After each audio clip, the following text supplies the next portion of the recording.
Welcome to another episode of our video series of the Critique of Modern Systems. Hello. Great to be here again. Likewise, I was just thinking this morning, my old routine used to be this mad dash for breakfast.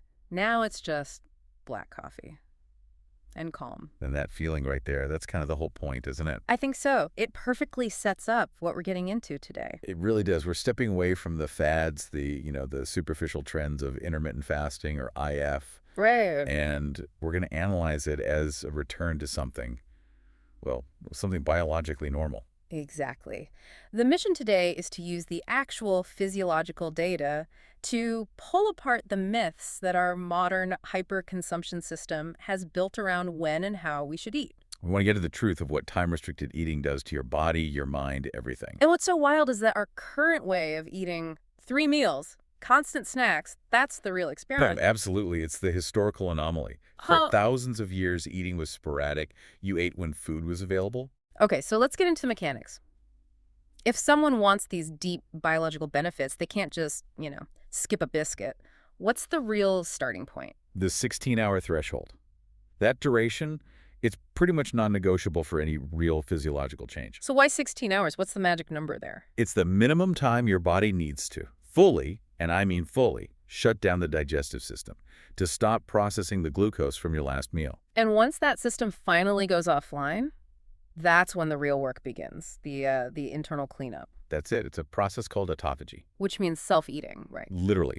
It's the body's ultimate survival and detoxification mechanism. It goes into overdrive. So what is it actually eating? Damaged cells, misfolded proteins, cellular junk, even heavy metal buildup.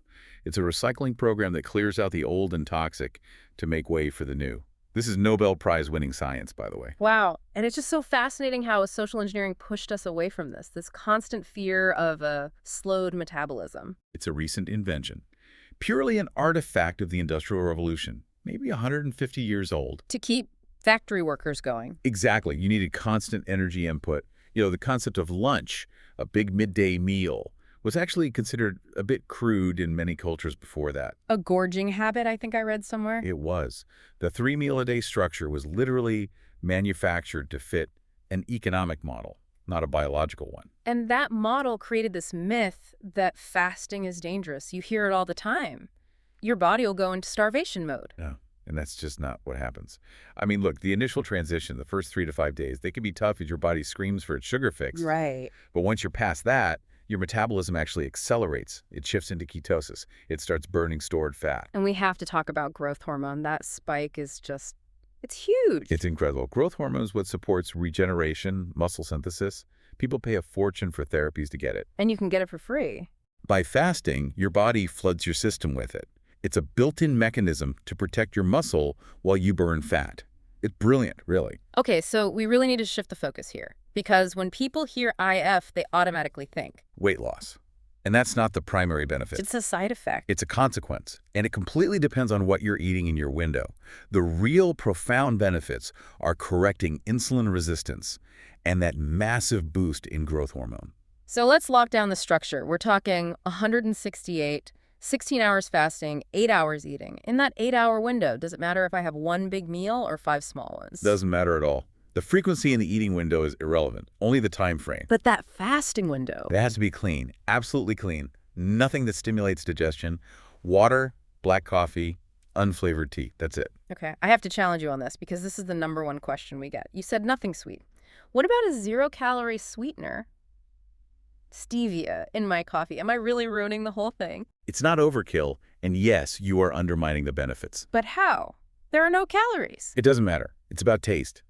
The second your tongue tastes something sweet, it triggers what's called the cephalic phase insulin response. So my brain just says sugar's coming. Exactly. It tells the pancreas to get ready to release insulin. So even though no actual sugar arrives, you've just confused your body, disrupted the hormonal state, and basically paused all the benefits of the fast. Wow. You have to avoid the taste entirely. It just brings us back to that marketing mandate, doesn't it? The idea that we need food constantly, like that slogan. Breakfast is the most important meal of the day, a masterpiece of advertising from cereal companies. There's zero biological requirement to eat the moment you wake up. Which brings us right to the heart of the problem, really. The food pyramid. The idea that carbohydrates are our essential primary fuel. Let's just be crystal clear on the physiology. The human body has only two groups of essential nutrients, things we must get from food. Essential fats, like omega-3s, and essential amino acids from protein. Yeah. Your body can make all the carbohydrates it needs. So carbs are non-essential. Correct. Which completely changes how you should look at a plate of food. It reframes the whole nutrient density versus empty calories debate. Let's use fiber as an example. You want to get, say, 6 grams of fiber. The common advice is to eat whole grains. So you eat 8 slices of whole wheat bread. 8 slices, that's what, 300, 400 calories? And a mountain of carbs. About 70 grams of empty carbs, yeah. Or to get that same fiber, You can eat vegetables? you could eat 2 massive bowls of spinach. You'd get way more fiber, probably 10 or 20 grams, a ton of B vitamins, and maybe only 200 calories. It shows how you're forced to overconsume empty calories on a high-carb diet just to get basic nutrients. It's a completely broken model. And it often starts in infancy, right? Giving babies those processed, sugary biscuits. You're wiring their system for blood sugar spikes and crashes from day one. And that starts a whole destructive cycle. Constant hunger, poor nutrition, food dependency, fatigue, anxiety, not being able to sleep properly. If you want to fix almost any chronic issue, nutrition is the first lever to pull. And you cannot overstate the mental impact of this. It connects directly to the gut. The gut-brain axis is everything. Right. When we're stressed, we reach for comfort food. We use it like a drug. And that just degrades our gut microbiota. And a bad gut environment isn't just passive, is it? It actively works against you. It's not passive at all.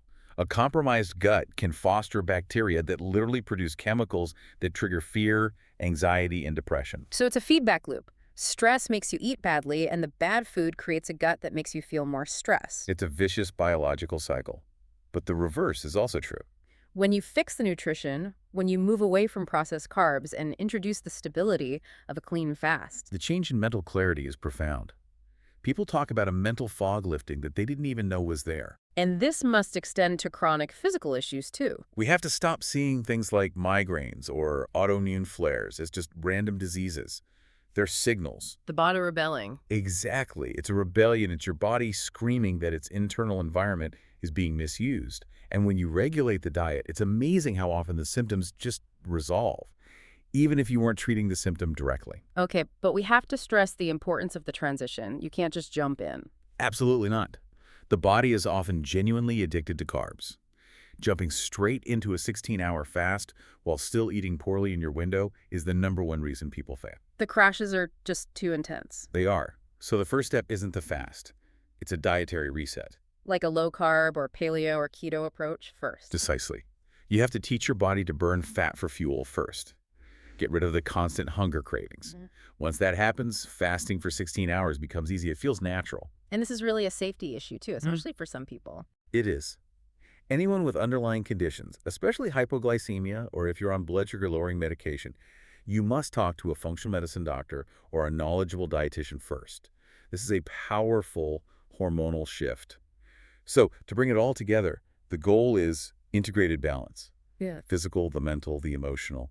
They're all linked. They aren't separate systems. And nutrition, both what and when we eat, is probably the most powerful and accessible lever we have to pull that entire system back into a state of health. It makes you question your whole daily routine. If our food choices are tied to our deepest habits, and we know this clarity comes from just giving our body a rest, what's the one thing in your daily routine that's keeping you stuck in that cycle? It's time to stop worrying about the next new food you're supposed to eat and start thinking about the profound benefits of what you are not eating. That might just be the most powerful choice you can make.